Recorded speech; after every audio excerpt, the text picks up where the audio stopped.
তো আজকে একজন লিডার বলতেছিল যে ছাত্র শিবির নাকি ডাকসুতে কখনো অংশগ্রহণ করে নাই, একজন মিডিয়াতে বলে ফেলতেছে, একটা নির্দিষ্ট সংগঠনের লিডার। আমার ওনাকে বলতে ইচ্ছা করছিল যে 1977-এ ছাত্র শিবির গঠিত হওয়ার পর থেকে 77 পরবর্তী 79 বা 80 82 বা 90 যে কয়টা ডাকসু হয়েছে প্রত্যেকটা ছাত্র শিবিরের প্যানেল ছিল। কিন্তু তিনি হঠাৎ করে একটা মিথ্যা হাজির করলেন মিডিয়ার সামনে। এভাবে মিথ্যা ফ্রেমিংগুলো থেকে সরে আসতে হবে। এই তথ্য নির্ভর সঠিক তথ্য বলে কম্পিটিশন আসেন, তাইলে মানে সঠিক কাজটা হবে। আপনি খালি আরেকজনকে ট্যাগিং দেন যে অমুক দল এটা করে কেন, কিন্তু আপনি যে আরেকজনকে ভয়ের পরিবেশ তৈরি করেন যে সে শিবির করে কেন, সে বাম করে কেন, সে ছাত্রদল করে কেন, তাকে উল্টা ট্যাগ দেন, তাকে কর্নার করার চেষ্টা করেন।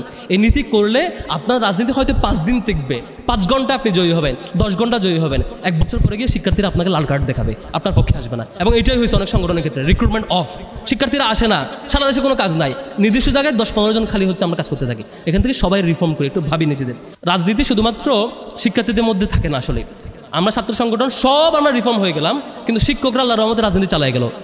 বিশ্ববিদ্যালয়ে কখনোই সঠিক রাজনীতি আর ফিরবে না। কেন জানেন? ঢাকা বিশ্ববিদ্যালয়ে দেখবেন কিছু কমিটি হয়, এই কমিটি ওই কমিটি এই কমিটি বিভিন্ন কমিটি হয়। কমিটিতে চান্স পায় কারা?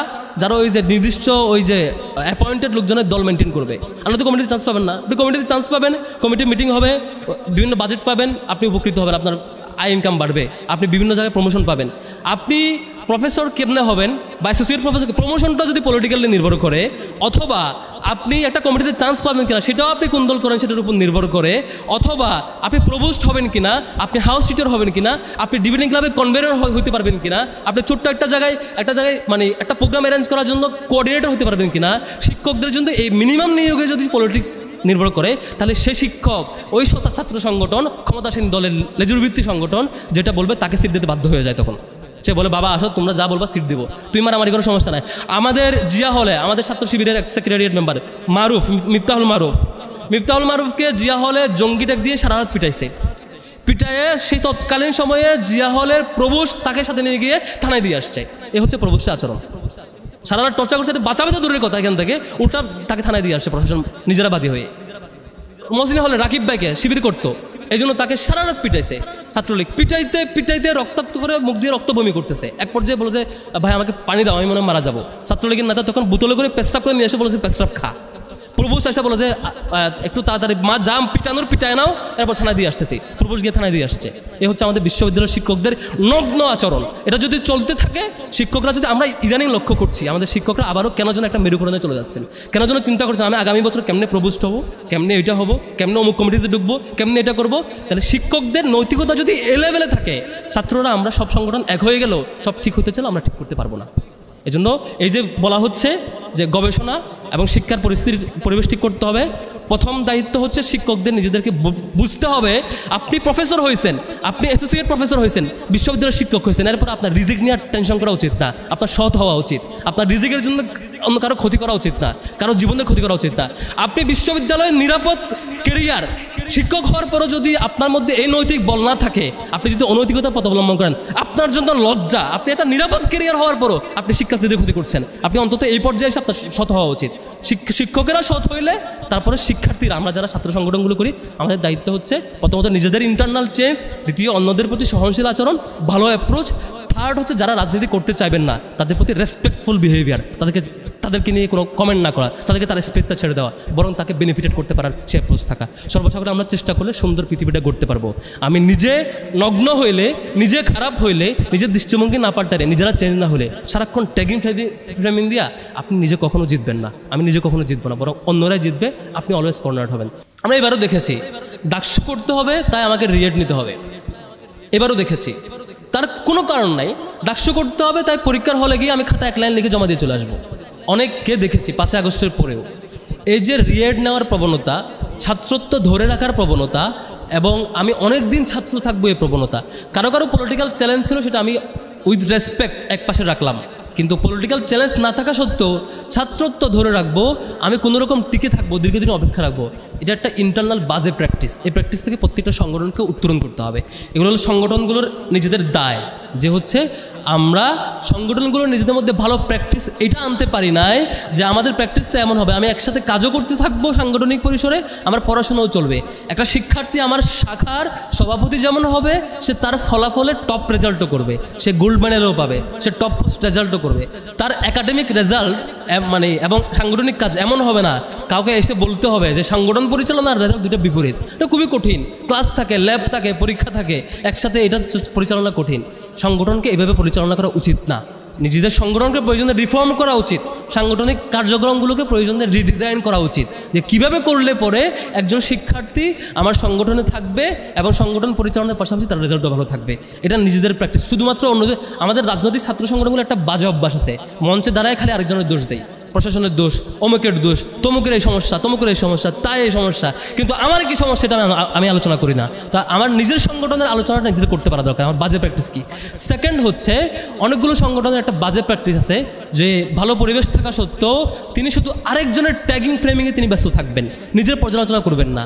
আমি কিছুদিন আগে বলছিলাম, বেশ কয়েকটা বন্ধু সংগঠন, বামপন্থী সংগঠনের সাথে আলোচনা করছিলাম, একজনকে বলছিলাম যে ভাই, আপনি 5 আগস্টের পর থেকে ওপেন স্পেসে যে পরিমাণ শিবির নিয়ে আলোচনা করছেন, অ্যানালাইসিস করছেন এবং এন্ট্রি শিবির মিছিল প্রোগ্রাম করছেন, ঠিক তার অর্ধেক পরিমাণ সময় যদি দিতেন আপনার রিক্রুটমেন্ট অন্তত 50% বাড়তো, কয়েকটা স্কুলে আপনার কাজ বাড়তো। কিন্তু আপনি সেটা করেন নাই। আপনি করছেন কেমন, একটু পর সাদিক কাইম পাকিস্তানি স্লোগান দিতে হয় সে চিন্তা করছেন, আপনি কখন আরেকজনের এজেন্ডা বাস্তবায়ন করতে হয় ঠেকাইতে হয় সে চিন্তা করছেন। দিন শেষে আপনার স্কুলে কাজ নাই, আপনার কলেজে কাজ নাই, আপনার রিক্রুটমেন্ট বাড়ে না, একটা কমিটি বহুদিন টিকে থাকে, আপনি এটা নিয়ে ভাবেন না কেন? ভাই, আমি নিজেকে নিয়ে ভাবি না।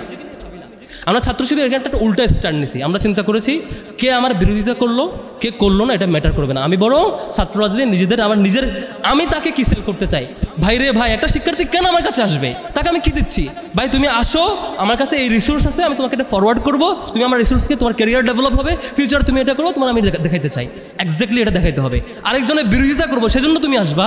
কোনো বিশ্ববিদ্যালয়ের শিক্ষার্থীর ঠেকা পড়ে নাই আপনার রাজনৈতিক এজেন্ডা বাস্তবায়ন করার জন্য এখানে আসবে। বিশ্ববিদ্যালয়ের শিক্ষার্থী তখন আসবে যদি এখানে আসলে পরে সে ভালো কিছু পায়।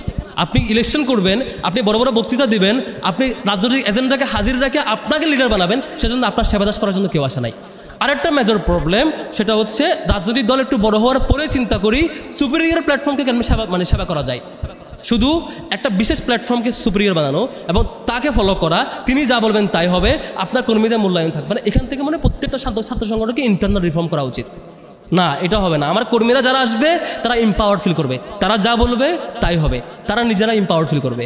তারা আমার পিছনে ঘুরবে বা আমি তাকে নিয়ে ঘুরবো, আমি নিজে নেতা হওয়ার জন্য এই প্র্যাকটিস থাকবে না, বরং তারা আমাকে কারেকশন দেবে। আমরা ছাত্র শিবিরে একটা প্র্যাকটিস করি, প্রত্যেকটা প্রোগ্রামের পরে দাঁড়ায় বলি, ভাই আমার বিরুদ্ধে আজকে আপনাদের আমার ব্যাপারে কোনো কনসার্ন আছে কিনা। এটা আমাদের টার্ম হচ্ছে এহতেসাব, বাংলায় বলে পর্যালোচনা, যে বলি যে আমাদের ব্যাপারে কোনো পর্যালোচনা আছে কিনা বলেন। সভাপতি নিজে দাঁড়ায়, প্রোগ্রাম শেষে দাঁড়ায় বলে কোনো পর্যালোচনা আছে কিনা। সে নোট নাই, সভাপতির বিরুদ্ধে আজকে উপস্থিত কর্মীরা 20টা অভিযোগ দিছে, নোট নিয়ে সংশোধন করার চেষ্টা করে।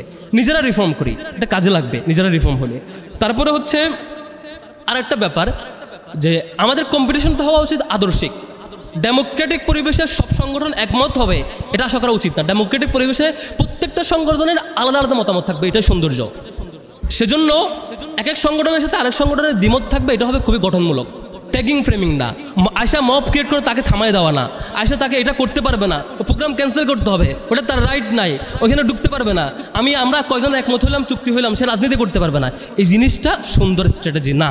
আপনি সিস্টেমেটিক অ্যাপ্রোচে যান, আপনি সিস্টেমেটিক অ্যাপ্রোচে থামান। আপনি তার বিরুদ্ধে, যেমন ছাত্র শিবিরের বিরুদ্ধে নাকি অনেক অভিযোগ ঢাকা বিশ্ববিদ্যালয়ে, আমি বারবার বলছি ঢাকা বিশ্ববিদ্যালয় ছাত্র শিবিরের ব্যাপারে স্পেসিফিক অভিযোগ কি বলেন। 10টা কেস, 5টা কেস, 3টা কেস, এই 10টা কেসের কারণে শিবির ঢাকা ইউনিভার্সিটি রাজনীতি করতে পারবে না। অভিযোগ দেন, আমি ডিল করি, লিগালি ডিল করি, ফর্মালি ডিল করি, সেটা করবেন না। আপনার খালি হচ্ছে শুধু এজেন্ডা হাজির করবেন। তো আজকে একজন লিডার বলতেছিল যে ছাত্র শিবির নাকি ডাকসুতে কখনো অংশগ্রহণ করে নাই, একজন মিডিয়াতে বলে ফেলতেছে, একটা নির্দিষ্ট সংগঠনের লিডার। আমার ওনাকে বলতে ইচ্ছা করছিল যে 1977-এ ছাত্র শিবির গঠিত হওয়ার পর থেকে 77, পরবর্তী 79 বা 80, 82 বা 90 যে কয়টা ডাকসু হয়েছে প্রত্যেকটা ছাত্র শিবিরের প্যানেল ছিল। কিন্তু তিনি হঠাৎ করে একটা মিথ্যা হাজির করলেন মিডিয়ার সামনে। এভাবে মিথ্যা ফ্রেমিংগুলো থেকে সরে আসতে হবে। এই তথ্য নির্ভর সঠিক তথ্য বলে কম্পিটিশন আসেন, তাইলে সঠিক কাজটা হবে। এরপরে আসি ফাইনাল যেটা, সেটা হচ্ছে শিক্ষার্থীদের জন্য একটা ভয়হীন পরিবেশ তৈরি করা। নিরাপদ পরিবেশ তৈরি করা। আপনি খালি আরেকজনকে ট্যাগিং দেন যে সে অমুক দল এটা করে কেন, কিন্তু আপনি যে আরেকজনকে ভয়ের পরিবেশ তৈরি করেন যে সে শিবির করে কেন, সে বাম করে কেন, সে ছাত্রদল করে কেন, তাকে উল্টা ট্যাগ দেন, তাকে কর্নার করার চেষ্টা করেন। এই নীতি করলে আপনার রাজনীতি হয়তো 5 দিন টিকবে, 5 ঘন্টা আপনি জয়ী হবেন, 10 ঘন্টা জয়ী হবেন, 1 বছর পরে গিয়ে শিক্ষার্থীরা আপনাকে লাল কার্ড দেখাবে, আপনার পক্ষে আসবে না। এবং এটাই হয়েছে অনেক সংগঠনের ক্ষেত্রে, রিক্রুটমেন্ট অফ, শিক্ষার্থীরা আসে না, সারা দেশে কোনো কাজ নাই, নির্দিষ্ট জায়গায় 10-15 জন খালি হচ্ছে, আমরা কাজ করতে থাকি। এখান থেকে সবাই রিফর্ম করি, একটু ভাবি নিজেদের। তারপর সর্বশেষ কয়েকটা ব্যাপার বলা দরকার। রাজনীতি শুধুমাত্র শিক্ষার্থীদের মধ্যে থাকে না। আসলে আমরা ছাত্র সংগঠন সব আমরা রিফর্ম হয়ে গেলাম, কিন্তু শিক্ষকরা আল্লাহর রহমতে রাজনীতি চালায় গেল। বিশ্ববিদ্যালয়ে কখনোই সঠিক রাজনীতি আর ফিরবে না। কেন জানেন? ঢাকা বিশ্ববিদ্যালয়ে দেখবেন কিছু কমিটি হয়, এই কমিটি ওই কমিটি এই কমিটি, বিভিন্ন কমিটি হয়। কমিটিতে চান্স পায় কারা? যারা ওই যে নির্দিষ্ট ওই যে অ্যাপয়েন্টেড লোকজনের দল মেনটেন করবে। আপনি তো কমিটিতে চান্স পাবেন না। আপনি কমিটিতে চান্স পাবেন, কমিটির মিটিং হবে, বিভিন্ন বাজেট পাবেন, আপনি উপকৃত হবেন, আপনার আয় ইনকাম বাড়বে, আপনি বিভিন্ন জায়গায় প্রমোশন পাবেন। আপনি প্রফেসর কেমনে হবেন বা অ্যাসোসিয়েট প্রফেসর, প্রমোশনটা যদি পলিটিক্যালি নির্ভর করে, অথবা আপনি একটা কমিটিতে চান্স পাবেন কিনা সেটাও আপনি কোন দল করেন সেটার উপর নির্ভর করে, অথবা আপনি প্রভোস্ট হবেন কিনা, আপনি হাউস সিটার হবেন কিনা, আপনি ডিবেটিং ক্লাবে কনভেনর হতে পারবেন কিনা, আপনি ছোট্ট একটা জায়গায় মানে একটা প্রোগ্রাম অ্যারেঞ্জ করার জন্য কোঅর্ডিনেটর হতে পারবেন কিনা। শিক্ষকদের জন্য এই মিনিমাম নিয়োগে যদি পলিটিক্স নির্ভর করে, তাহলে সে শিক্ষক ওই ছাত্র সংগঠন, ক্ষমতাসীন দলের লেজুরভিত্তি সংগঠন যেটা বলবে তাকে সিট দিতে বাধ্য হয়ে যায়। তখন সে বলে, বাবা আসো, তোমরা যা বলবা সিট দেবো, তুই মারামারি কোনো সমস্যা নাই। আমাদের জিয়া হলে আমাদের ছাত্র শিবিরের সেক্রেটারিয়েট মেম্বার মারুফ, মিফতাহুল মারুফকে জিয়া হলে জঙ্গি ট্যাগ দিয়ে সারা রাত পিটাইছে। পিটায়ে সেই তৎকালীন সময়ে জিয়া হলের প্রভুষ তাকে সাথে নিয়ে গিয়ে থানায় দিয়ে আসছে। এ হচ্ছে প্রভুষের আচরণ। সারা রাত টর্চার করছে, বাঁচাবে তো দূরের কথা, এখান থেকে উল্টা তাকে থানায় দিয়ে আসছে প্রশাসন নিজেরা বাদী হয়ে। মহসিন হলে রাকিব ভাইকে শিবির করতো, এই জন্য তাকে সারা রাত পিটাইছে ছাত্রলীগ। পিটাইতে রক্তাক্ত করে মুখ দিয়ে রক্ত বমি করতেছে। এক পর্যায়ে বলে যে, ভাই আমাকে পানি দাও, আমি মনে হয় মারা যাবো। ছাত্রলীগের নেতা তখন বোতলে করে পেস্টাপ করে নিয়ে এসে বলেছে, পেস্টাপ খা। প্রভুষ এসে বলে যে, একটু তাড়াতাড়ি মা জাম পিটায় নাও, এরপর থানায় দিয়ে আসতেছি। প্রভুষ গিয়ে থানায় দিয়ে আসছে। এ হচ্ছে আমাদের বিশ্ববিদ্যালয়ের শিক্ষকদের নগ্ন আচরণ। এটা যদি চলতে থাকে, শিক্ষকরা যদি, আমরা ইদানিং লক্ষ্য করছি আমাদের শিক্ষকরা আবারও কেন যেন একটা মেরুকরণে চলে যাচ্ছেন, কেন যেন চিন্তা করছেন আমি আগামী বছর কেমনে প্রভুষ্ট হবো, কেমনে এটা হবো, কেমনে অমুক কমিটিতে ঢুকবো, কেমনে এটা করবো। তাহলে শিক্ষকদের নৈতিকতা যদি এ লেভেলে থাকে, ছাত্ররা আমরা সব সংগঠন এক হয়ে গেলেও সব ঠিক হতে চাইলে আমরা ঠিক করতে পারবো না। এজন্য এই যে বলা হচ্ছে যে গবেষণা এবং শিক্ষার পরিবেশ ঠিক করতে হবে, প্রথম দায়িত্ব হচ্ছে শিক্ষকদের নিজেদেরকে বুঝতে হবে। আপনি প্রফেসর হয়েছেন, আপনি অ্যাসোসিয়েট প্রফেসর হয়েছেন, বিশ্ববিদ্যালয়ের শিক্ষক হয়েছেন, এরপর আপনার রিজিক নিয়ে টেনশন করা উচিত না, আপনার সৎ হওয়া উচিত। আপনার রিজিকের জন্য অন্য কারো ক্ষতি করা উচিত না, কারো জীবনের ক্ষতি করা উচিত না। আপনি বিশ্ববিদ্যালয়ের নিরাপদ কেরিয়ার, শিক্ষক হওয়ার পরও যদি আপনার মধ্যে এই নৈতিক বল না থাকে, আপনি যদি অনৈতিকতার পথ অবলম্বন করেন, আপনার জন্য লজ্জা। আপনি একটা নিরাপদ কেরিয়ার হওয়ার পরও আপনি শিক্ষার্থীদের ক্ষতি করছেন। আপনি অন্তত এই পর্যায়ে এসে আপনার সৎ হওয়া উচিত। শিক্ষকেরা সৎ হইলে তারপরে শিক্ষার্থীরা, আমরা যারা ছাত্র সংগঠনগুলো করি, আমাদের দায়িত্ব হচ্ছে প্রথমত নিজেদের ইন্টারনাল চেঞ্জ, দ্বিতীয় অন্যদের প্রতি সহনশীল আচরণ, ভালো অ্যাপ্রোচ, থার্ড হচ্ছে যারা রাজনীতি করতে চাইবেন না তাদের প্রতি রেসপেক্টফুল বিহেভিয়ার, তাদেরকে নিয়ে কোনো কমেন্ট না করা, তাদেরকে তার স্পেসটা ছেড়ে দেওয়া, বরং তাকে বেনিফিটেড করতে পারার সে অ্যাপ্রোচ থাকা। সর্বসাগরে আমরা চেষ্টা করলে সুন্দর পৃথিবীটা গড়তে পারবো। আমি নিজে নগ্ন হইলে, নিজে খারাপ হইলে, নিজের দৃষ্টিভঙ্গি না পাল্টারে, নিজেরা চেঞ্জ না হলে, সারাক্ষণ ট্যাগিং ফ্রেমিং দিয়া আপনি নিজে কখনো জিতবেন না, আমি নিজে কখনো জিতবো না, বরং অন্যরাই জিতবে, আপনি অলওয়েজ কর্নার হবেন। আমরা আল্লাহর কাছে দোয়া করি, আল্লাহ রাব্বুল আলামিন যাতে আমাদের সবাইকে মিলে সাথে নিয়ে সত্যিকারের এই ক্যাম্পাসটা সত্যিকারার্থে গড়বার তৌফিক দিক, শিক্ষার সুন্দর পরিবেশ নিশ্চিতে ভূমিকা রাখার তৌফিক দিক। ছাত্র শিবির জায়গা থেকে আমি কমিটমেন্ট দিচ্ছি, এই যা আলোচনা করছি ইতিবাচক কোনো কমিটমেন্ট আমার দ্বারা ব্রেক হবে না, নেতিবাচক কোনো কাজ আমার দ্বারা হবে না ইনশাআল্লাহ। থ্যাংক ইউ সবাইকে। আসসালামু আলাইকুম রহমতুল্লাহ। দেশের এখন অবস্থা এমন হয়েছে যে যেখানে যাই হোক না কেন সব দোষ হলো ছাত্র রাজনীতির। এই প্রবণতাটা এখন সব জায়গায় চলছে। আমিনার মার ঘর কেন ভাঙলো, তার দায়ও ছাত্র রাজনীতির, এবং ইন্টারিম সরকার কেন ব্যর্থ হলো, তার দায়ও ছাত্র রাজনীতির। যেন ব্যাপারটা এমন হয়ে গেছে ওই কথাটার মতো যে একটু দায় দিয়ে দাও। তো সেই জন্য আমি আয়োজকদেরকে প্রথমে ধন্যবাদ জানাবো।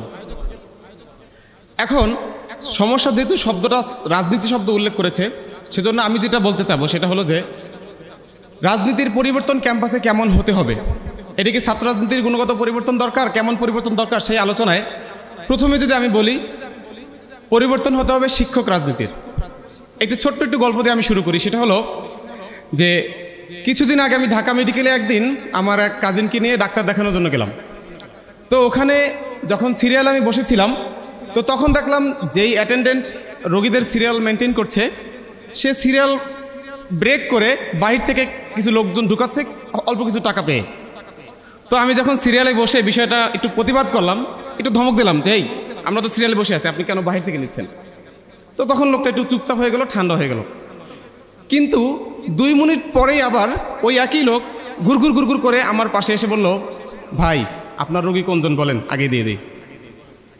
এর মানে হলো যখন আমি প্রতিবাদ করলাম তখনই কিন্তু সেই একটু আমাকে ফেভার করে, একটু সুযোগ দিয়ে মূলত তার দুর্নীতির কাছে চালু করার চেষ্টা করছে।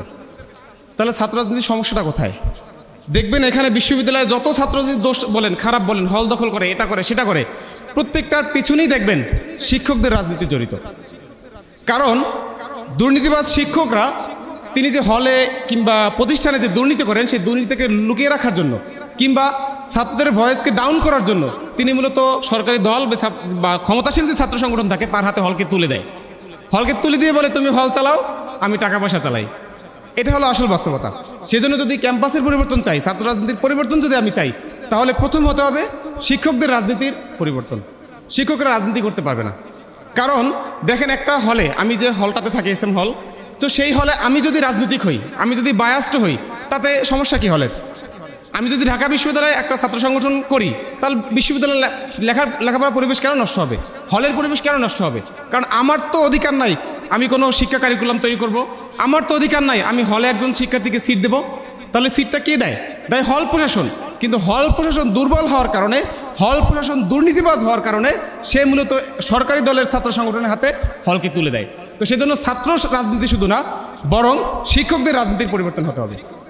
এখন শিক্ষকদের রাজনীতি পরিবর্তন কি? সেজন্য বিশ্ববিদ্যালয়তে একটা ঘোষিত ব্যাপার আছে কি শিক্ষকরা রাজনীতি করতে পারবে না বা পারে না। তো এর ফলে আমরা কি দেখি? এর ফলে আমরা দেখি গুপ্ত রাজনীতির প্রচলন তৈরি হয়ে যায়। সেই প্রচলনটা কি? শিক্ষকরা হয়তো এখন আওয়ামী লীগ করেন না, বিএনপি করেন না, কিন্তু লাল নীল সাদা নানান রঙের খেলা খেলেন তারা। তিনি হয়তো সরাসরি কোনো দলের পদ নেন না, কিন্তু ওই দলীয় প্রোগ্রামের মিষ্টির ঝোল খেতে তিনি ঠিকই যান। কিন্তু যখন ওই দলীয় প্রোগ্রামের মিষ্টির ঝোল খেয়ে যখন উনি ক্যাম্পাসে ফিরে আসেন, তখন মূলত তিনি ওই দলেরই ছাত্র সংগঠন যারা থাকে তাদের দাবিদারি করা শুরু করেন। তো সেজন্য বিশ্ববিদ্যালয়ের ছাত্র রাজনীতি থেকেও বরং শিক্ষকদের রাজনীতি চিরতরে নিষিদ্ধ হওয়া দরকার। যদি এটা হয়, ছাত্র রাজনীতি এমনিতেই ঠিক হয়ে যাবে। আমার হলে কাজ কি? আমার হলে তো আমার নিজের সিট নিয়ে টানাটানি। আমি কীভাবে হলে সিট বাণিজ্য করব? আমি কীভাবে আর 5 জনকে হলে সিট দেবো? মূলত এই হলে সিট দেওয়ার দায়িত্ব প্রশাসন। প্রশাসন যখন দুর্বল হয়, তখন আমরা দেখি এই ক্ষমতাগুলো চলে যায় ছাত্রদের। এর একটা বড় এক্সাম্পল আপনি দেখেন, বর্তমান ঢাকা বিশ্ববিদ্যালয়ের প্রশাসন বলা চলে যে ইতিহাসের সবথেকে দুর্বল বিশ্ববিদ্যালয় প্রশাসন। কারণ কি? কিছুদিন আগে দেখেন একটা গ্রুপ গিয়ে বললো ছাত্র রাজনীতি নিষিদ্ধ করা লাগবে, মানে 1 ঘন্টার নোটিশের মধ্যে তারা ঘোষণা দিয়ে দিল ছাত্র রাজনীতি নিষিদ্ধ, কোনো বিবেচনা ছাড়া। মানে তাদের অবস্থানটা এখন এমন হয়ে গেছে যে যদি আপনি 10 জন একটা মব নিয়ে যদি গিয়ে বলেন যে ঢাকা বিশ্ববিদ্যালয়ের নতুন একটা শাখা মঙ্গল গ্রহে আমরা খুলবো, তিনি 1 ঘন্টার নোটিশে মঙ্গল গ্রহে ঢাকা বিশ্ববিদ্যালয়ের নতুন একটি শাখা খোলার নোটিশ জারি করে দেবেন। এটা হলো বিশ্ববিদ্যালয় প্রশাসন অবস্থা। তো সেই জন্য আমরা বলবো ছাত্র রাজনীতি পরিবর্তন থেকেও বরং বিশ্ববিদ্যালয়ে যে প্রশাসন, হল প্রশাসন, বিশ্ববিদ্যালয় প্রশাসন, তাদের রাজনৈতিকভাবে আরও শক্তিশালী হওয়া দরকার, তাদের রাজনীতি মুক্ত থাকা দরকার, তাদের নৈতিকভাবে শক্তিশালী হওয়া দরকার। প্রশাসন যদি ঠিক থাকে, ছাত্র রাজনীতি বিশ্ববিদ্যালয়ে কোনো রকমের খারাপ কোনো পরিবেশ তৈরি করতে পারবে না। ছাত্র রাজনীতি কেমন হবে এই নিয়ে অনেক আলোচনা অনেকেই দেয়। কেউ কেউ বলে ছাত্র রাজনীতি নিষিদ্ধ করা লাগবে। কেন নিষিদ্ধ করা লাগবে? ইতিহাসের যতগুলো বাক পরিবর্তন দেখেন, প্রত্যেকটা পরিবর্তনে সবথেকে বড় ভূমিকা রেখেছে ছাত্র নেতারা। 71-এর যে স্বাধীনতা দেখেন, সেখানে শেখ মুজিব যখন স্বাধীনতা ঘোষণা করতে রাজি হয় নাই, কোনোভাবেই কিন্তু সে স্বাধীনতা ঘোষণা করতে রাজি হয় নাই, বারবার রিকোয়েস্ট করা সত্ত্বেও, তখন নিউক্লিয়াসের যে 4 খলিফার খবর আমরা জানি, এই 4 খলিফা জোর করে ধরে কিন্তু স্বাধীনতা যুদ্ধটাকে এগিয়ে নিয়ে গেছেন। 90-এর আন্দোলন দেখেন, এরশাদ বিরোধী আন্দোলনে রাজনৈতিক দলগুলো বিভক্ত। তখন কি 3টি রাজনৈতিক যে জোট তখন ছিল, ওই ছাত্র সংগঠনগুলো তার প্রত্যেকটা মূল সংগঠনকে বাধ্য করেছিল যে ওই সময় এরশাদ বিরোধী আন্দোলনে তাদের একমত পোষণ করতে। তার ফলে কিন্তু তখন আন্দোলন সফল হয়েছে। 24-এ এসে কী হলো দেখেন, 24-এ এসেও দেখেন এই আন্দোলনে পুরোপুরি নেতৃত্ব দিয়েছে শিক্ষার্থীরা। এখন আপনি এসে বলতেছেন শিক্ষার্থীদের রাজনীতি লাগবে না। তো এখানে একটা বড় অ্যাপলিটিক্যাল চিন্তা। এই অ্যাপলিটিক্যাল মূলত বিগত দিনে বানাতে চেয়েছিল আওয়ামী লীগ। সে চেয়েছিল শিক্ষার্থীদের মধ্যে কোনো রাজনৈতিক সচেতনতা না থাক, সে চেয়েছিল শিক্ষার্থীরা চুপ করে থাকুক। কারণ শিক্ষার্থীরা যত বেশি চুপ করে থাকতে পারবে, বিশ্ববিদ্যালয় প্রশাসন এবং সরকার তত বেশি স্বেচ্ছাচারী হওয়ার সুযোগ পাবে। সেজন্য আমরা বলবো অবশ্যই বিশ্ববিদ্যালয়ে এবং হলে অবশ্যই ছাত্র রাজনীতি থাকা দরকার। আমরা দেখি কিছু কিছু ছাত্র সংগঠন তারা বলে বিশ্ববিদ্যালয়ে ছাত্র রাজনীতি থাকবে না, থাকবে কিন্তু হলে থাকবে না। কেন? যেই বিশ্ববিদ্যালয়ে যদি কেউ কোনো দখলদারিত্ব করতে পারে, তাহলে হলে সমস্যা কি? আপনি হলে কি সে হল দখল করবে? আজকে বলতেছি হলে যদি কোনো সংগঠন কমিটি দেয় সে হল দখল করবে, তাহলে ডাকসু নির্বাচন যে হবে ডাকসুর বিপিজিএস দ্বারা হবে, তারা যদি হল দখল করে, তারা যদি হলে বাণিজ্য শুরু করে, তখন কি হবে? তার মানে কি হলে ডাকসু হবে না? তো এই ধরনের চিন্তাভাবনা ছাত্র সংগঠনগুলো কখন করে? যখন কোনো ছাত্র সংগঠন তার নিজের দলের নিজের আদর্শের ব্যাপারে, নিজের ইতিহাসের ব্যাপারে যখন হীনমন্যতায় ভোগে, নিজের আদর্শের ব্যাপারে যখন পিছুটান থাকে, তখন সে মূলত ওভারঅল সর্বোচ্চ জায়গা থেকে ছাত্ররাজনীতির বিরুদ্ধে করে। সেজন্য আমাদের অনুরোধ থাকবে ছাত্ররাজনীতির বিরুদ্ধে যে একটা মব তৈরির চেষ্টা করে সেজন্য কেউ না করা হয়। ছাত্ররাজনীতি তাহলে কেমন হবে?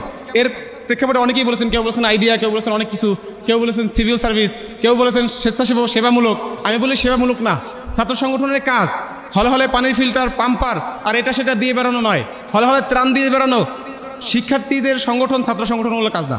ছাত্র সংগঠনগুলোর কাজ হলো বিশ্ববিদ্যালয় প্রশাসন থেকে শিক্ষার্থীদের প্রত্যেকটা অধিকারকে বুঝিয়ে দেওয়া, প্রত্যেকটা অধিকার বিশ্ববিদ্যালয় প্রশাসন থেকে শিক্ষার্থীকে বুঝিয়ে দেওয়া। সেজন্য আমরা মনে করি আমরা যে সামনে যে ডাকসু নির্বাচন আসছে সেখানে যদি আমরা নির্বাচিত হতে পারি, অবশ্যই আমাদের একটাই শুধু প্রায়োরিটি থাকবে বিশ্ববিদ্যালয় প্রশাসন থেকে শিক্ষার্থীদের তার অধিকারকে বুঝিয়ে দেওয়া। 2800 কোটি টাকার যে বাজেট প্রণয়ন করা হয়, সেই বাজেটের প্রত্যেকটা পয়সার অধিকার শিক্ষার্থীদের বুঝিয়ে দেওয়া হবে আমাদের প্রথম সবচেয়ে বড় ম্যান্ডেট। প্রিয় বন্ধুরা, এখন দেখেন ছাত্র রাজনীতি নিয়ে ডাকসু নিয়ে যেহেতু আলাপ, আচ্ছা বাকি দুটো শিক্ষা এবং গবেষণা, শিক্ষা এবং গবেষণার ক্ষেত্রেও অবস্থা সেম। দেখেন মাত্র 2800 কোটি টাকা বাজেট হয়, তার মধ্যে গবেষণা দেওয়া হয় মাত্র 2%। কেন? কারণ হলো গবেষণা কেন করে না? আমার কাছে মনে হয় বাজেটের থেকে বড় একটা ব্যাপার হলো গবেষণা করার দরকার হয় না। কারণ কি, বিশ্ববিদ্যালয়ে গবেষণার এখন এমন অবস্থা হয়ে গেছে, মাস্টার্সে যে গবেষণা করা লাগে ওটা করা লাগে 5-10টা মার্ক পাওয়ার জন্য। ওটার এমন অবস্থা, ওটা দেশে কোনো কাজে লাগে না, ওটা সর্বোচ্চ কাজ হয় কেজি মূল্যে বিক্রি হয়। তো যখন শিক্ষার্থী জানে যে আমি যে গবেষণা করব, আমি যে পেপারটা জমা দেবো, এই পেপারটা এখন থেকে 6 মাস পর শুধু কেজি মূল্যে বিক্রি হয়ে ডিপার্টমেন্টের যে স্টাফ আছে তাদের পকেটে 2-4 টাকা ঢুকবে, এছাড়া দেশে কোনো উপকার হবে না, তখন সে আসলে গবেষণা করে না। যদি আপনি গবেষণাগুলোকে রাষ্ট্রীয়ভাবে এখনকার যে 4th ইন্ডাস্ট্রিয়াল রেভলিউশন চলছে, এই প্রত্যেকটা জায়গায় যদি কাজে লাগানোর ব্যবস্থা করে দেন, তখন দেখবেন শিক্ষার্থীরা গবেষণা আগ্রহী হবে। আজকে ডাকসু নিয়ে যেহেতু আলাপ, একটু একটা সময় বলি। ডাকসু হলে হয় কি, পুরো দেখেন শিক্ষকদের মধ্যে একটা অবস্থা, গুপ্ত রাজনীতি, দলীয় রাজনীতি করে না, লাল নীল কালো রাজনীতি করে। শিক্ষার্থীদের মধ্যে একই অবস্থা, 5ই আগস্টের পরে একটা গুপ্ত প্রবণতা তৈরি করে দেওয়া হয়েছে। হলে হলে সব জায়গায় ক্যাম্পাসের মধ্যে প্রচারণা কি করা হয়েছে, ছাত্র রাজনীতি ক্যাম্পাসে চলবে না, কি চলবে, সাধারণ শিক্ষার্থীদের রাজনীতি। তাহলে সাধারণ শিক্ষার্থী কে? যে 2 দিন আগে সাধারণ শিক্ষার্থী, 2 দিন পরে অসাধারণ শিক্ষার্থী, বিভিন্ন কমিটিতে তাদেরকে দেখা যায়। আমরা এটাও দেখেছি, 2 দিন আগে ছাত্র রাজনীতির বিরুদ্ধে মিছিল দিয়েছে, 2 দিন পরে সে বিভিন্ন ছাত্র সংগঠন, শিবির বলেন, বাকশাস বলেন, এমনকি ছাত্র দলের বিভিন্ন কমিটিতে তাদেরকে আমরা দেখেছি। এখন তাহলে ডাকসুর ক্ষেত্রেও আবার একই একটা বয়ান মাঠে আনা হয়েছে, কি যে ডাকসু নির্বাচন হতে হবে অরাজনৈতিক, যে তাকে আমরা ভোট দেবো। কারণ ছাত্র রাজনীতি যারা করে, যারা ছাত্র সংগঠনের সাথে যুক্ত আছে, তাদেরকে ভোট দেওয়া যাবে না। কারণ কি? কারণ অরাজনৈতিক হইলেই নাকি সে খুব ভালো জনদরদী হয়ে উঠবে। আমরা বলবো যে শিক্ষার্থী কোনো অন্যায়ের বিরুদ্ধে এতদিন সামনে আসে নাই, যে শিক্ষার্থী বিগত 10 বছরে কোনো দিন অন্যায়ের বিরুদ্ধে প্রতিবাদ করে নাই, সেই শিক্ষার্থী সামনে ডাকসুতে নির্বাচিত ভিপি হলেও সে শিক্ষার্থীদের জন্য কোনো কাজ করতে পারবে না, তার সেই গার্ডসই নাই। যারা বিগত দিনে স্বৈরাচারের চোখে চোখ রেখে কথা বলেছে, যারা বিগত দিনে আত্মস্বার্থ ত্যাগ করে হলেও স্বৈরাচারের বিরুদ্ধে কথা বলেছে, আগামী দিনেও যদি কেউ স্বৈরাচারী হয়ে উঠতে চায়, বিশ্ববিদ্যালয় প্রশাসন যদি স্বৈরাচারী উঠতে চায়, যারা আগে কথা বলতে পেরেছে তারা আগামী দিনেও কথা বলতে পারবে। এখন দেখেন যে ট্রেনটা চলছে, কি যে অরাজনৈতিক হতে হবে। বিগত সবগুলো ডাকসু নির্বাচনে যদি আপনি দেখেন, ডাকসু নির্বাচনের পরে যারা নির্বাচিত হয়েছে তারা হয়তো কোনো সংগঠনের সাথে যুক্ত, কোনো না কোনো সংগঠনের সাথে তারা যুক্ত। এমনকি কেউ যদি এমন থাকে যে সে কোনো দোকানের সাথে যুক্ত না, তার কোনো সংগঠন নাই, সে হয়তো সাধারণ শিক্ষার্থী বলে নির্বাচিত হয়েছে, নির্বাচনের পরে সে নিজে একটা নতুন দোকান খুলছে, নির্বাচিত হয়েছে, নির্বাচনের পরে সে নতুন একটা দোকান খুলছে, কিন্তু অরাজনৈতিক কিন্তু সে আর থাকে নাই। এমনকি দেখছি যে খুব অল্প সময়ের মধ্যে নতুন দোকান খুলতে না পারছে, সে নির্বাচন হওয়ার একদিনের মাথায় অন্য কোনো দোকানদারকে গিয়ে আম্মা আম্মু অনেক কিছু ডেকে এসেছে। তো সেই জন্য আমরা বলবো আগামী ডাকসু নির্বাচনে যারা বিগত দিনে ক্যাম্পাসে অধিকার আদায়ের সংগ্রামে সামনে ছিল, তাদেরকে শিক্ষার্থীরা যেন ভোট দেয়, তারাই যেন আগামীর দিনে শিক্ষার্থীদের অধিকারের জন্য কথা বলতে পারে। ইসলামী ছাত্র আন্দোলন বাংলাদেশ আমরা এই নীতির পক্ষে সবসময় থাকছি। সর্বশেষ একটাই শুধু কথা বলবো যে যদি নন পলিটিক্যাল যদি কেউ হয় তাহলে এর পরিস্থিতিটা কী হবে, একটা ছোট্ট একটা এক্সাম্পল দেই। আমরা দেখি এখন কি বলে ইন্টারিম গভর্নমেন্ট, কি না হয়েছে নন পলিটিক্যাল, সিভিল সোসাইটি, আরও কত কিছু বলে। তো ইন্টারিম গভর্নমেন্ট নন পলিটিক্যাল দেখার পরে এরপরে যদি কারোর মনের মধ্যে শখ থাকে যে ডাকসু নন পলিটিক্যাল হওয়া লাগবে, তাহলে আমি বলবো তার মতো গব্বর আর কেউ নেই।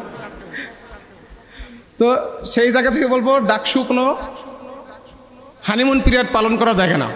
ইন্টারিম গভর্নমেন্ট অফ অ্যাপলিটিক্যাল লোকজন এসে বসে বসে তাদের হানিমুন পিরিয়ড পাস করতেছে। ডাকসু এটা কোনো হানিমুন পিরিয়ড পার করার জায়গা না, এটা শিক্ষার্থীদের অধিকার আদায়ের জায়গা। সেজন্য আগামী ডাকসুতে যেই আসুক, আমরা চাই যারা বিগত দিনে কথা বলেছে তারাই আসুক, এবং বিগত সময়ে যারা স্বৈরাচারের বিরুদ্ধে রয়েছে, যারা সামনের ডাকসু নির্বাচন হোক বা না হোক, সামনের ডাকসু নির্বাচনে সে নির্বাচিত হোক বা না হোক, শিক্ষার্থীদের পক্ষে কথা বলতে পারবে তারা। আসসালামু আলাইকুম। মানে অনেকগুলো রিফরমেশনের কথা হয়েছে, অনেক রিফরমেশন হয়েছে, সুতরাং ক্যাম্পাসেও রাজনীতির একটা রিফরমেশন দরকার ছিল এবং এইটাই আমাদের ক্যাম্পাসের জন্য চূড়ান্ত আকাঙ্ক্ষা ছিল। আপনাদের মনে আছে এখানে আমার বন্ধু আব্দুল কাদের থাকার কথা। কাদের যে 9 দফার ঘোষণা দিয়েছিল সেখানকার 7ম দফাটা গুরুত্বপূর্ণ। এটা 1 বছর পরে এসে আজকে আমি আবারও স্মরণ করাচ্ছি। কাদের সেই 9 দফার ঘোষণায় লিখেছিল, 7ম দফায় কাদের বলেছিল যে লেজুর ভিত্তিক ছাত্র রাজনীতি চলতে দেওয়া যাবে না। আমাদের দুর্ভাগ্যের ব্যাপার হচ্ছে এই লেজুর ভিত্তি ব্যাপারটাকে আমরা গত 1 বছর ধরে ডিফাইন করতে পারি নাই। ডিফাইন করতে পারলে অনেকগুলো সমস্যার সমাধান হয়ে যেত, যে সমস্যা, যে ক্রাইসিসের মধ্য দিয়ে আমরা যাচ্ছি। সুতরাং 5 তারিখের পরে বিশ্ববিদ্যালয় খোলার পরে ছাত্র রাজনীতির সংস্কারের যে আলোচনা করবার কথা ছিল সেইটা আর হয় নাই। না হওয়ার কারণে ক্যাম্পাসে যেটা হয়েছে, বারবার নো পলিটিক্স, রাজনীতি হবে না, বিরাজনীতিকরণ ইত্যাদি ক্যাম্পেইন চলেছে। আজকের আলোচনার মূল কেন্দ্র ডাকসু, সঙ্গে শিক্ষার গবেষণা থাকলেও আমি জানি আমার স্বভাববশত আলোচনার বেশি আলোচনায় যাবে রাজনীতির দিকে, সেজন্য আপনাদের কাছে ক্ষমা চেয়ে নিচ্ছি। তো ক্যাম্পাসে রাজনীতির সংস্কারের পরিবর্তে বারবার নো পলিটিক্স এরকম মিছিল বের হতে শুরু করলো এবং এই যে বারবার বিরাজনীতিকরণের আকাঙ্ক্ষা এবং রাজনীতি থাকবে না, এইটা আমাদেরকে একটা গভীর সংকটের মধ্যে ফেলে দিছে, যে সংকট থেকে আমরা এখনও উত্তরণ করতে পারি নাই। প্রথমত যে সংকটটা ছিল, দেখেন, ছাত্রদের নেতৃত্বে একটা গণ অভ্যুত্থান হলো। এই গণ অভ্যুত্থানের পরে গণ অভ্যুত্থানের যত আশা আকাঙ্ক্ষা ছিল তা নিয়ে ঢাকা বিশ্ববিদ্যালয় না, বাংলাদেশের কোনো বিশ্ববিদ্যালয়ে একটাও আলোচনা হয় নাই। এতগুলো সংস্কার কমিশন হয়েছে, এই সংস্কার কমিশনগুলো কি প্রস্তাবনা দিচ্ছে কিংবা আমাদের কি প্রস্তাবনা দরকার তা নিয়ে ঢাকা বিশ্ববিদ্যালয়ে একটা আলোচনা সভাও দেখা যায় না। এখন অবধি বিচারের কোনো সঠিক রূপরেখা আমরা দেখছি না। ঢাকা বিশ্ববিদ্যালয় বিচার নিয়ে কোনো আলোচনা হয় নাই। বাংলাদেশের অনেকগুলো প্রাইভেট বিশ্ববিদ্যালয় ট্রাইব্যুনাল নিজেরা গিয়ে পাবলিকলি তারা ওই সময় অভ্যুত্থানের স্মৃতি, অভ্যুত্থানের সাক্ষী শুনেছে। ঢাকা বিশ্ববিদ্যালয় সেই আয়োজনটা অবধি হয় নাই, কারণ ঢাকা বিশ্ববিদ্যালয়কে রাজনীতি মুক্ত রাখতে হবে। আমি আরেকটু সামনের দিকে আগাই। যখন গত 12 তারিখে ডাকসুর নমিনেশন পেপার কেনা শুরু হলো, তখন ছাত্রলীগের একজন চিহ্নিত নির্যাতক ডাকসুর ভিপি পদে নমিনেশন কিনেছে এবং এখন অবধি সেই নমিনেশনটা বাতিল করা হয় নাই। আমাদের মনে হয় এই নমিনেশন অবধি আলোচনায় যাওয়াটাই ভুল। আলোচনাটা ওইখানেই থেমে যেতে হবে যে কেন এইরকম একজন ছাত্র যে ছাত্রলীগ করতো এবং SM হলে একাধিক টর্চারের সঙ্গে সে জড়িত। ইভেন নারী নেতৃত্বের উপরে যারা গত ডাকসুর নির্বাচিত ছিল, শামসুন্নাহারের ভিপি থেকে শুরু করে তৎকালীন ডাকসুর ভিপি, তৎকালীন ডাকসুর সমাজসেবা সম্পাদক, তাদের উপরে নির্যাতনের সঙ্গে জড়িত, সে এখনও বিশ্ববিদ্যালয়ের ছাত্র থাকে কিভাবে? ডাকসুর নমিনেশন ফর্ম কিনবে, এই আলোচনা তো অনেক পরে। আলোচনাটা এইখানেই শেষ হলো না যে একজন ছাত্রলীগ কীভাবে বিশ্ববিদ্যালয়ে বৈধ ছাত্র থাকে। গত 15 জুলাই যারা বিশ্ববিদ্যালয় ক্যাম্পাসে নারীদের সহকারে আমাদের উপরে হামলা চালাইলো, গত 3রা আগস্ট পর্যন্ত বিশ্ববিদ্যালয়ের যে সকল শিক্ষকেরা গণহত্যার পক্ষে বিবৃতি দিল, একজন শিক্ষকও বিশ্ববিদ্যালয় থেকে চাকরিচ্যুত হয় নাই। নীল দলের 900 শিক্ষক আছে ঢাকা বিশ্ববিদ্যালয়ে, একজনেরও চাকরি যায় নাই। 15 জুলাই যারা বিশ্ববিদ্যালয়ের নারী সহ সবাইকে রক্তাক্ত করেছে, একজন ছাত্রলীগও বহিষ্কার হয় নাই। বরং আমরা দেখেছি ছাত্রলীগের নেত্রী লেদার ইঞ্জিনিয়ারিংয়ে গিয়ে পরীক্ষা দিয়ে হারবার্ডে চলে গেছে। এমনও আমরা দেখেছি ছাত্রলীগ যে 15 তারিখ ডিসি চত্বরে হামলা চালাইছে, পরবর্তীতে ঢাকা মেডিকেলে গিয়ে যেই চিত্র আমরা কেবলমাত্র বিশ্বে দেখেছি ফিলিস্তিনে, যে হাসপাতালে গিয়েও হামলা চালানো যায়, একই জিনিস চিত্রায়িত হয়েছে 15 জুলাই বিকালে ঢাকা মেডিকেলে দুপুর 2টা-3টার পরে। সেই লোককে আমরা দেখেছি লেদার ইঞ্জিনিয়ারিং গিয়ে পরীক্ষা দিতে, বিশ্ববিদ্যালয় তার নিয়ে কোনো হেডেক নেই, তারা পরীক্ষা দিচ্ছে। আমাদের যারা ছাত্র ভাইয়েরা, আমাদের কমরেডরা গিয়ে তাকে পুলিশে ধরায় দিচ্ছে। সুতরাং মুশকিলটা হয়েছে যে রাজনীতি থাকা যাবে না, রাজনীতি নো পলিটিক্স ক্যাম্পেইন, এই নো পলিটিক্স ক্যাম্পেইনের মাধ্যমে আমরা অনেকগুলো নির্যাতককে বিশ্ববিদ্যালয়ে বৈধতা দিয়ে রাখছি। আমি বিশ্ববিদ্যালয়ের ছাত্র, প্রক্টর ডক্টর আমজাদ আমার ডিপার্টমেন্টের শিক্ষক। আমি যদি বিশ্ববিদ্যালয় থেকে পাশ নাও করি, তারপর আমজাদের ক্লাসে আমি আর সেকেন্ড টাইম বসবো না।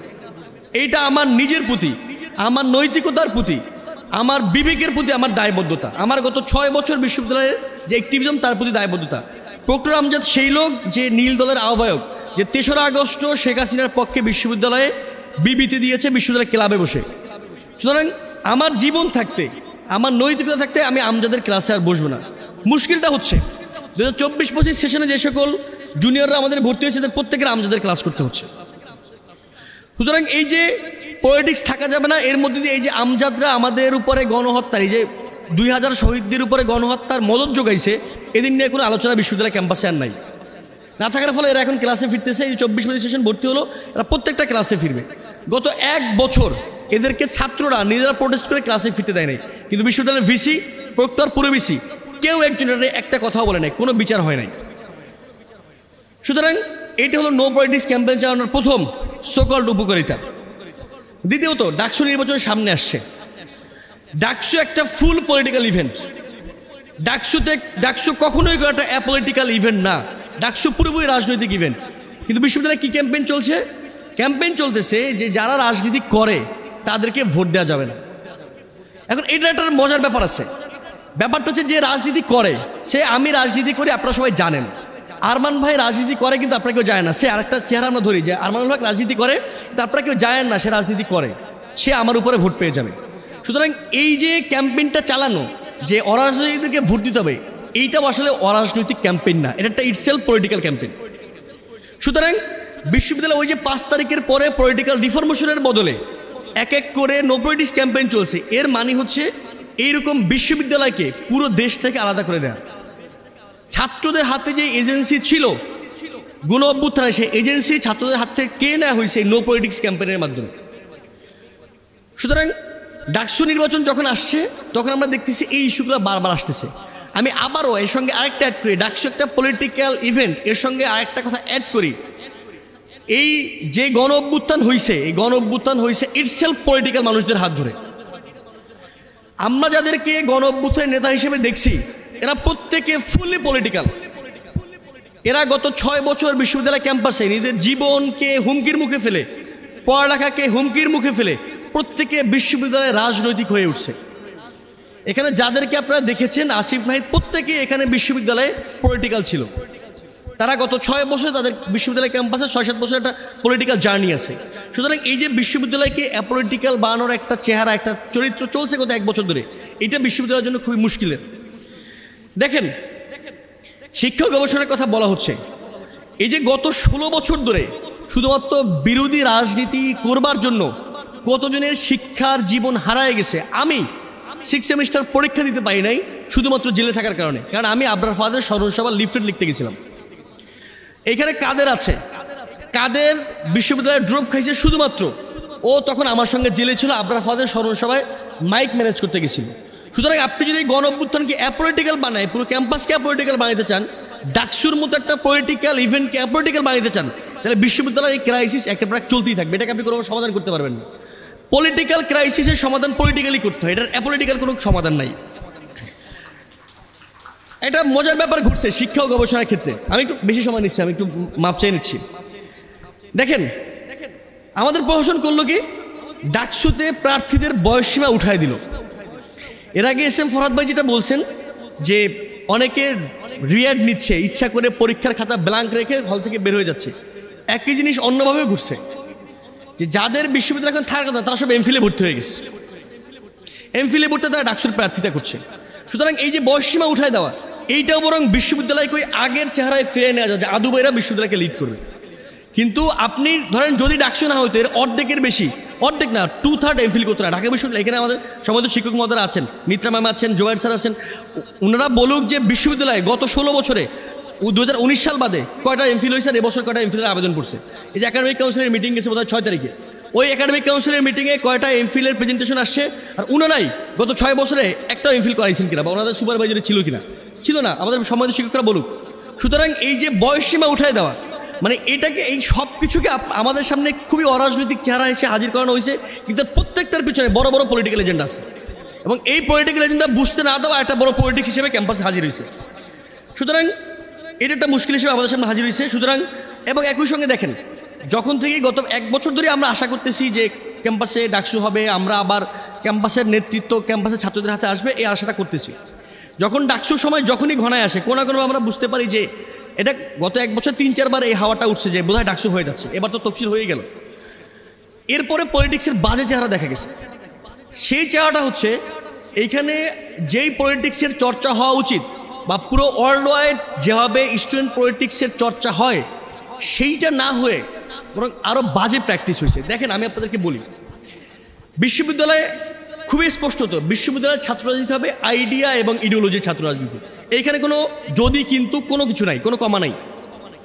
এখানে ছাত্ররা নিজেদের জন্য, নিজেদের ক্যাম্পাসের জন্য, একই সঙ্গে আমরা যারা পাবলিক বিশ্ববিদ্যালয়ে পড়ি, আমাদের প্রত্যেকের, বাংলাদেশের প্রত্যেকটা মানুষ, কৃষক, শ্রমিক, মজুরদের প্রতি দায়বদ্ধতা আছে। সুতরাং এদের টাকায় আমরা পড়ি, এখানে দাঁড়ায় কথা বলি। সুতরাং এদের জন্য, বাংলাদেশকে নতুন করে সাজাবার জন্য, এই ন্যাশনকে কিছু দেবার জন্য এখানকার আইডিয়া এবং ইডিওলজির ফাইটে এখানকার ছাত্র রাজনীতি হবে। কিন্তু তার পরিবর্তে আপনি যখন এখানে ওয়েলফেয়ার পলিটিক্সের রমরমা ব্যবসা করবেন, তখন এইখানে ছাত্র রাজনীতি আর ছাত্র রাজনীতির চেহারায় থাকবে না, এইটা হয়ে যাবে টাকার প্রতিযোগিতা। আমি যে সংগঠন করি, আমার সংগঠনে কোনো ফান্ডিং নাই, আমি একটা নতুন সংগঠন, ইটসেলফ আমার সংগঠনের বয়স মাত্র 5 মাস। এই 5 মাস আমি বিশ্ববিদ্যালয়ের সকল শিক্ষকদের কাছেও যাইতে পারি নাই পরামর্শ নেবার জন্য, মানে এত কর্মযজ্ঞের মধ্যে পারি নাই। এটা আমাদের ব্যর্থতা, এটা আমাদের সুযোগের অভাব হয়েছে। সুতরাং আমার এত টাকা নাই যে আমি 30 দিন সকল ছাত্রদেরকে ইফতার করাবো এবং ইফতারের বক্সের সঙ্গে 500 করে টাকা দিব, এই টাকা আমার কাছে নাই। সুতরাং আপনি কি আমার বিশ্ববিদ্যালয় থেকে আউট করে দিবেন? আমি কি এখানকার পলিটিক্স থেকে পুরো বের হয়ে যাব? এটা তো হয় না। সুতরাং এই যে এত কথা বলতেছি যে আসলে বিশ্ববিদ্যালয়ে কেমন পলিটিক্স চলবে, এই আলোচনাগুলো গত 1 বছর আগে করে একটা ক্যাম্পাস চার্টার করা দরকার ছিল এবং এইটা হয় না আমাদের বিশ্ববিদ্যালয় প্রশাসনের জন্য। এবং এই বিশ্ববিদ্যালয়ের প্রশাসন মোটেই পলিটিক্যালি মোটেই শার্প না, বিশ্ববিদ্যালয়ের প্রশাসন মোটেই পলিটিক্যালি শার্প না, মোটেই পলিটিক্যালি সচেতন না হবার কারণে বিশ্ববিদ্যালয় ক্যাম্পাসে এরকম অ্যাপলিটিক্যাল ক্যাম্পেইন চলছে এবং বিশ্ববিদ্যালয়ে কোনো ক্যাম্পাস চার্টার তৈরি হয় নাই যে ক্যাম্পাস চার্টারের ভিত্তিতে বিশ্ববিদ্যালয়ের পলিটিক্স কেমনে চলবে সেটা ঠিক হইতে। হল পলিটিক্স সবই হবে না, হলে প্রত্যেকটা দল কেমনে ফাংশন করবে, এই আলোচনাগুলো গত 1 বছর আগে হয়ে সব কিছু ঠিক হয়ে যাওয়া উচিত ছিল। সুতরাং তাহলে এই ডাকসুকে কেন্দ্র করে বা আমাদের শিক্ষাকে কেন্দ্র করে, গবেষণাকে কেন্দ্র করে এই আলোচনাগুলো এখন না করে আমরা কোনো সামনে আগায় যেতে পারতাম।